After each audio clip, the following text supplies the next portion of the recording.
When it comes to learning how to cook from scratch, the very first place I started was baking my own bread. I can remember before I started baking my own bread, I thought it was this really complicated process. And what I've learned over the years, it's not. It doesn't have to be. You can adapt your bread making to fit your schedule, whether you're a stay-at-home mom, whether you work full-time, maybe you work night shifts and your schedule is just challenging to make food from scratch. Bread is a great place to start.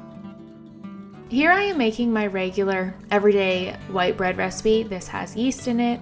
From beginning to end, you can have it ready and baked out of the oven within 2.5 hours, about maybe 3. When it comes to the rise time, whether you do it in the bowl or the second rise in the pans, at any time during those rises, you can let it rise for a little bit and then you can put it in the fridge. It will continually rise as it cools off, and then once it hits a certain temperature, it'll kind of just stay there. So you can start your bread in the morning before you go to work, put it in the bowl, let it rise for a little bit as you get ready, and stick it in the fridge before you go to work. Get home, take it out, shape it, bake it. It is very flexible. Most breads are this way. I think sometimes we see a recipe and we think you have to do it exactly as the recipe says. And one thing about bread is it is very flexible no matter what your schedule is. So I would highly suggest, if you want to start cooking from scratch, try to start with bread. It will make the biggest impact for you and your family. You are going to love the flavor. We haven't bought bread. I've actually bought bread one time in the last year, and it was when we were going camping and I was in a hurry and I just didn't make the time to make a loaf of bread. So I bought it from the store, and my 8-year-old son said, he wouldn't eat it. It was so bad because we were so used to making homemade bread. So I know it seems very challenging to begin with, but there is so much good reward when you give it a chance.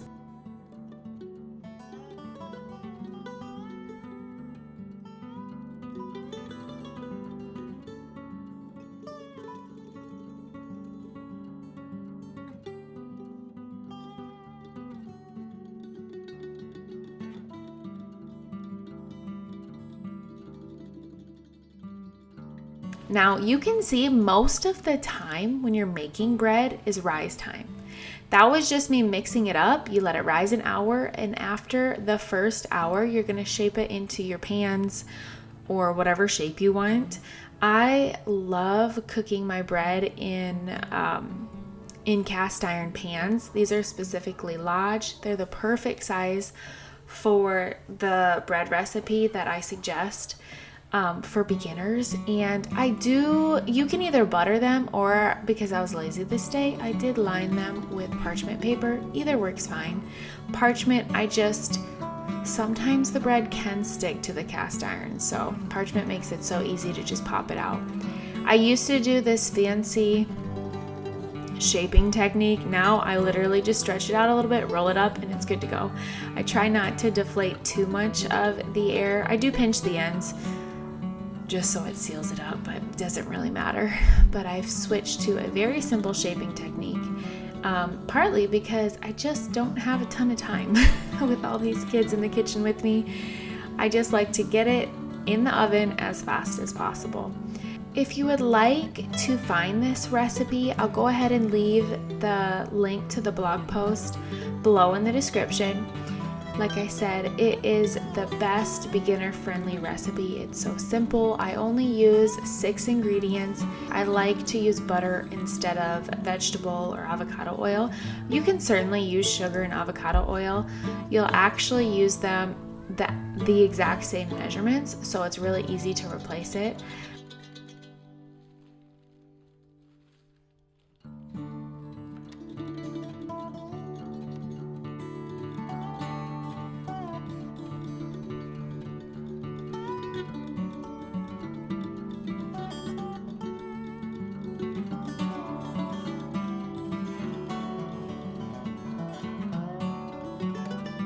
So this loaf does make a really great sandwich loaf. You can kind of see when I slice into it, there's no big holes. It's not like a sourdough loaf. This crust, I do like a dark crust. So this crust is a little bit darker. You by no means have to do it that way. And when you're baking your bread, if you're very new, you know the center of your bread is baked when it reaches 200 degrees. So if you're ever nervous about it being gooey or gummy in the middle, just stick a thermometer in there, and as long as it reaches 200, you are good to go. I hope you guys enjoy this little video and my thoughts on baking from scratch. I know it can seem very overwhelming, but it doesn't have to be. And I'd love to know what you guys would like to see here.